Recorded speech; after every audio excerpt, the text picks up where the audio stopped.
Assalamualaikum warahmatullahi wabarakatuh. Alhamdulillahirabbil alamin. Wassalatu wassalamu ala sayyidina Muhammadin wa ala alihi wa sahbihi ajma'in. Amma ba'du. Ayo orang ngalajengkeun deui hanca deresan kitab Akhlaqul Banin juz ka-2 bab ka-4. Bismillahirrahmanirrahim. Qalal muallifu rahimahullahu taala wa nafa'ana bi ulumihi bidaraini amin ya Allah ya rabbal alamin.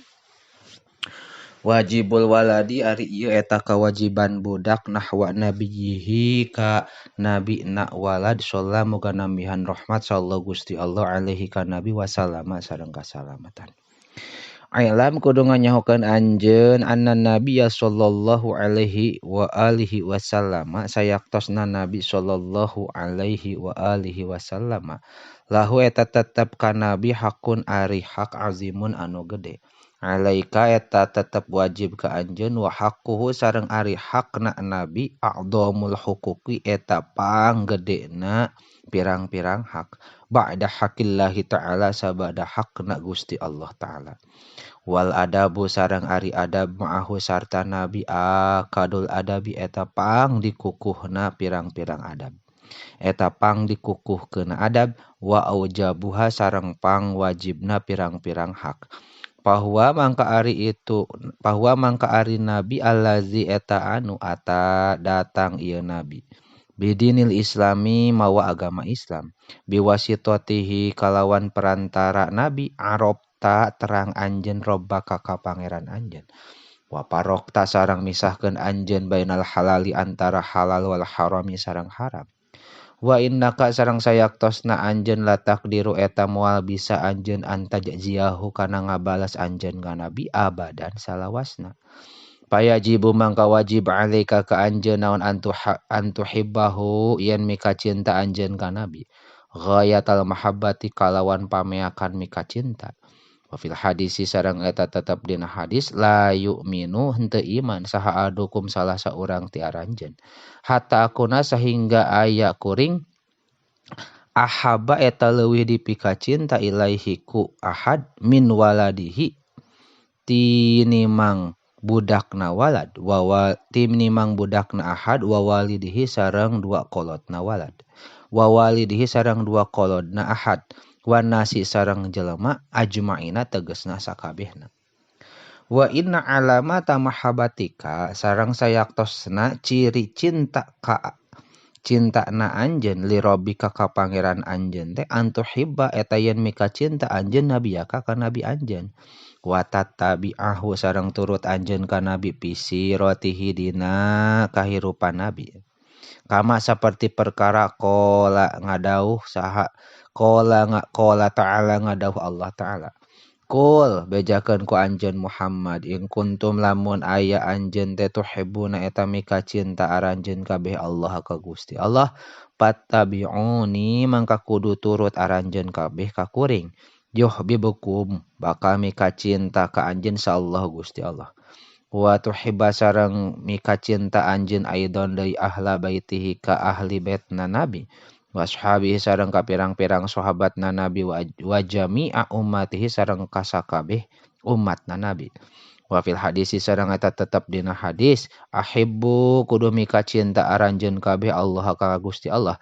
5 karena perkara yaguzukum anu mapari nikmat Allah ka aranjeun bihi ku ieu emma min ni'amihi tina pirang-pirang nikmatna Allah.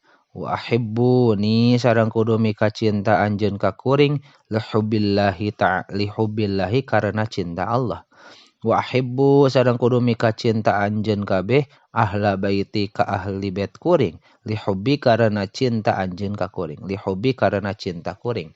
Wa fil hadisil akhari sareng eta tetep dina hadis anu sejen ihfazuni kudu ngaraksa aranjeun kabeh ka kuring bi ashabi di pirang-pirang sahabat kuring la tatakhiduhum ulah ngajadikeun aranjeun kabeh ka itu ashab gharadon kana jadi sasaran mim ba'di sabada kuring.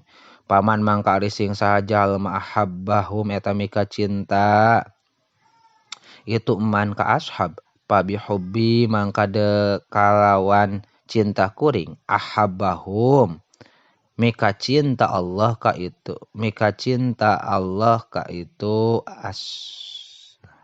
ahabbahu mika cinta Allah ka itu eman waman sareng ari sajalma abghaduhum eta bendu itu eman ka ashab pabibu gedi mangka kalawan bendu kuring abghaduhum bendu Allah ka itu eman wa fil hadisil akhari sareng eta tetep dina hadis anu sejen la yu'minu henteu iman saha ahadukum salah saurang ti aranjeun hatta yuhibba sehingga mika cinta ieu ahad li akhihi kadulurna ahad makana perkara yuhibbu anu mika cinta ieu ahad li nafsihi pikeun ka dirina sorangan wa antuti ahu sareng kudu turut anjeun ka nabi fi jami'i awamirihi dina sakabeh pirang-pirang parentahna nabi kama saperti perkara qala ta'ala ngadawa Allah ta'ala man ari sing saha jalma yuti'i eta taat ieu man ar-rasula ka rasul faqad ata'a makanya geus taat ieu man Allah ka Gusti Allah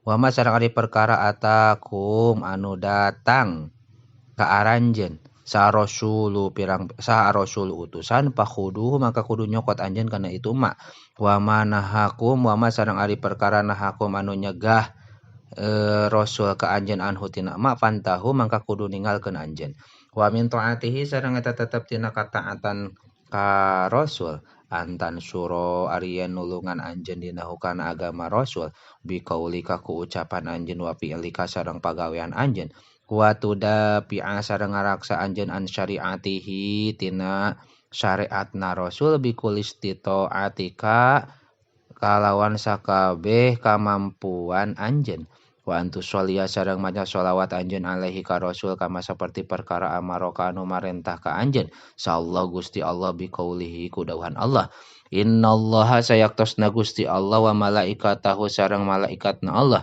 yusholluna eta maca sholawat ieu malaikat atawa anu kabeh ala nabi ka kangjeng nabi ya ayyuhalladzina he jalma-jalma amanu anu ariman ieu ladzina shollu kudu maca sholawat aranjeun kabeh alaihi ka kangjeng nabi wasallimu sareng maca salam anjeun ka anu kabeh taslima kalawan maca salam wa khususon sareng khususna lailatul jumuati dina malaman Jumat wa yaumaha sareng poe Jumat kama saperti perkara fil hadis anu aya dina hadis aktsiru kudu ngalobakeun aranjeun kabeh minas sholati tina maca sholawat alayya ka kuring fi yaumil jumuati dina poe Jumat wa lailatul jumuati sareng malam Jumat paman mangka ari sing saha jalma fa'ala eta migawe ieu mandalika kana itu sholawat kuntu mangka aya kuring teh lahu pikeun eman teh syahidan eta jadi saksi wa syafi'an sareng anu nyafaatan yaumul qiyamati dina poe kiamah wallahu a'lam bissawab.